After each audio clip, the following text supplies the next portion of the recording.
Alright, what's up guys? My name is Zach, and today I am driving a 2003 Ford Taurus. Up front is a 3.0 liter V6. Down below is a 4-speed automatic transmission. Now, I am super excited to be driving this Ford Taurus because I actually haven't reviewed this generation on the channel before. I've driven this generation in my personal life, and we'll get to that a little bit later on. But I think that this is kind of an important generation of the Ford Taurus. Not only was this still a major sales success, but this was kind of the end of 90s cars. I know this is a 2003, but symbolically, it's the end of 90s cars, and we'll talk about why that is. But if you would like to submit your own vehicle and have it reviewed here on the channel, you can head on over to my website, zackpradel.com/submit. It's a quick and easy submission form, takes under a minute to fill out, and I come out to you. And if you would like to see all my videos weeks or months before they're released here on YouTube, you can head on over to my Patreon for $5 a month.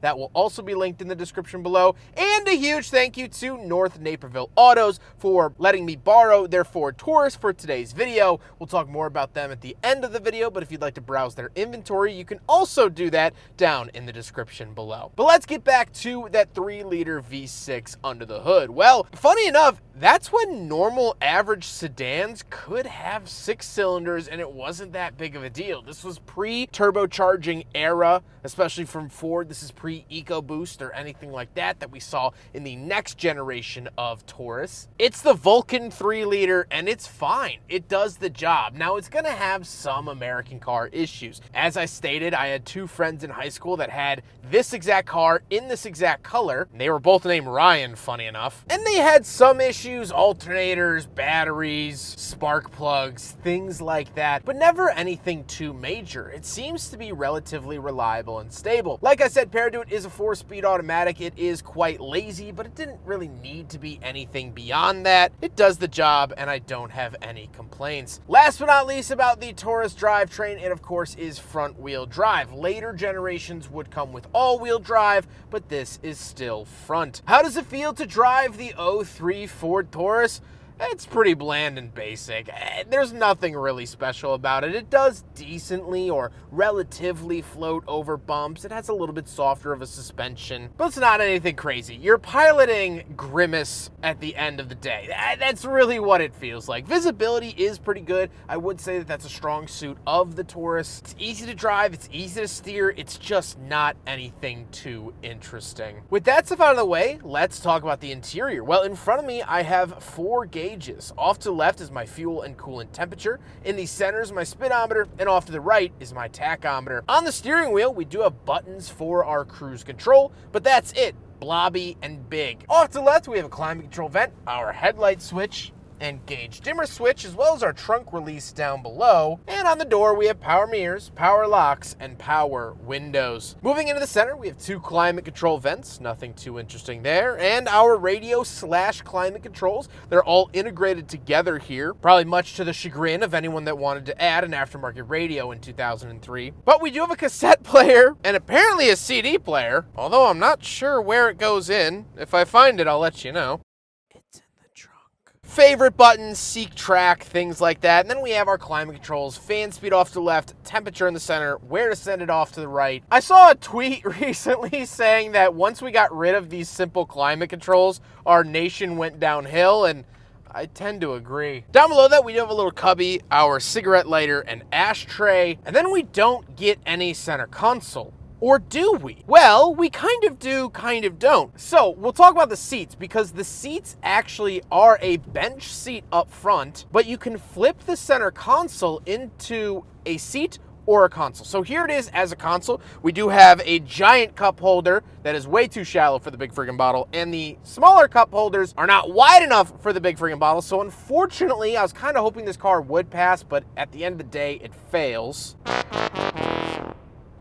But that's right. So this always perplexed me as a kid. you could fold up the armrest and then you flip over the center console, and now you have a front bench seat. This was absolutely critical when I was growing up in the mid-2000s. This was a big deal. And although I didn't grow up in the 70s and 80s, I had a lot of friends with these cars and we still got to experience the bench seat. So very cool. We could fit 6 people in here and go to Dairy Queen or 7-Eleven or Speedway gas station and get Slurpees, whatever it was. That was a really nice feature to have. The seats themselves are very comfortable. They're warm and inviting like most 90s and 2000s seats were, and I'm being doused in nostalgia here today for sure, and that's a good feeling. However, speaking of seats, we do have back seats, so let's go do a backseat review. All right, so we're in the back of the 2003 Ford Taurus, and a couple of things to note. First of all, we do get a center seat back here, meaning with the 3 up front, 3 back here, this is a 6-seater vehicle, one of the last ones to exist. I believe also the Toyota Avalon in this era could be spec'd with a front bench seat, but I'm trying to think, maybe the Toyota, how long was the Buick Century made? Maybe to like 04? There was only a few sedans that had front benches, which is really nice. Knee room good, headroom good. I have spent hours in the backs of Tauruses just like this. We do have pop-out cup holders down below. No center console that folds out here. That's pretty much it. Basic, simple, but good. And I really like that. Let's hop into the very back. We'll take a quick look at the trunk and cargo space, and then we'll talk about the looks. Right around the back of the 03 Ford Taurus, we do have a button here on the key fob. Oh, that pops it all the way up. Oh, that's like a movie. Once we are back here, oh, found where you put the CDs. There you go. So that is your CD player for the radio. It is not up front. It is in the trunk. This was, again, very characteristic of 90s cars. Not necessarily 2000s cars, but 90s cars for sure. Plenty of trunk space back here. Again, I could tell you endless amounts of stories of things that we have put in the back of my friend's Ford Taurus, but I won't bore you here today with more stories. So here it is, plenty of space. This was a true American sedan, and I missed that quite a bit. Now we gotta talk about the looks, and I, of course, really like the look of the Taurus because of its macaroni styling. It gives me that warm nostalgia that I'm looking for because I grew up around these cars, but I don't think it's outwardly pretty. It's very blobby, and that's why I was saying that this is kind of a continuation of 90s cars, because 90s cars were very unoffensive.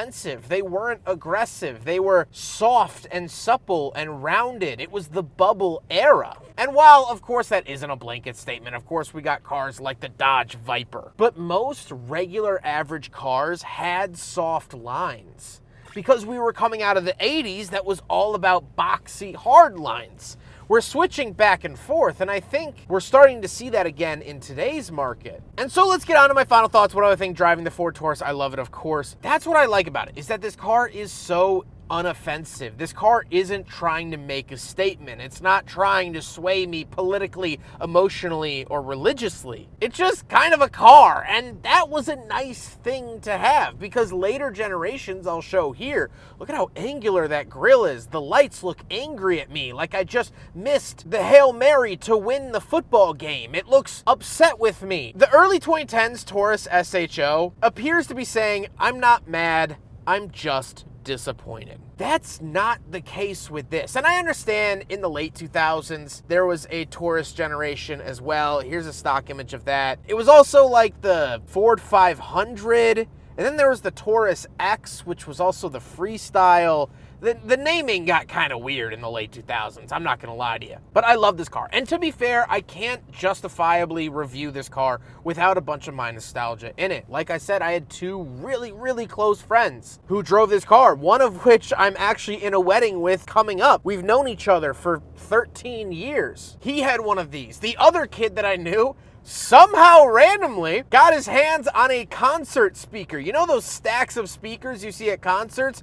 He got one of them, somehow wired it into the radio of his car, and we drove around with a pretty much loudspeaker in the car playing music at an obscene volume. I remember that same friend on the way to laser tag one time had to call me because he ran out of gas, and I had to deliver gas to him on the side of the road. And at that time, putting 20 bucks into your gas tank was your whole week's worth of money. I mean, we worked dead-end jobs at McDonald's and Jiffy Lube. I mean, but they were some of the happiest days. We didn't really have cares or worries. And that's how I feel driving this Ford Taurus. It's not aggressive. It's not trying to bite my head off. It's not trying to push fuel efficiency down my gullet. It's unoffensive. That's it. It's an unoffensive car. And that's what I love about it. I love that friend that is just so go with the flow. They're down for anything, and they pay you back within days or hours of the event. I'm not trying to send Venmo requests into the void to see if I can scrounge up any of the money back that I spent on an outing. The Ford Taurus hits me back in the morning and says, hey, thanks for a great night. Here's 25 bucks, 50 bucks, whatever it was. Hey, this covers my drinks from last night. Appreciate it. That's what this Taurus says. That's what this Taurus feels like. And I'm sure that there's going to be people in the comments that said, oh, I bought one brand new. I used to drive these. Those cars were terrible. Sure, whatever. But you have to admit that compared to current vehicles, and that's why I love it so much. I hope you guys enjoyed the video. Huge thank you to North Naperville Autos for letting me borrow their relatively low mileage Taurus for today's video. Only 76,000 miles. North Naperville Autos is always fantastic to work with. They always have cool and interesting vehicles on their lot. When I saw how low a mileage this car had, I knew I had to drive it. They've been wonderful to work with, and I appreciate them very, very much. But I appreciate you guys watching the video. Don't forget to rate the video, comment on the video, and subscribe if you really liked it. Take care, guys.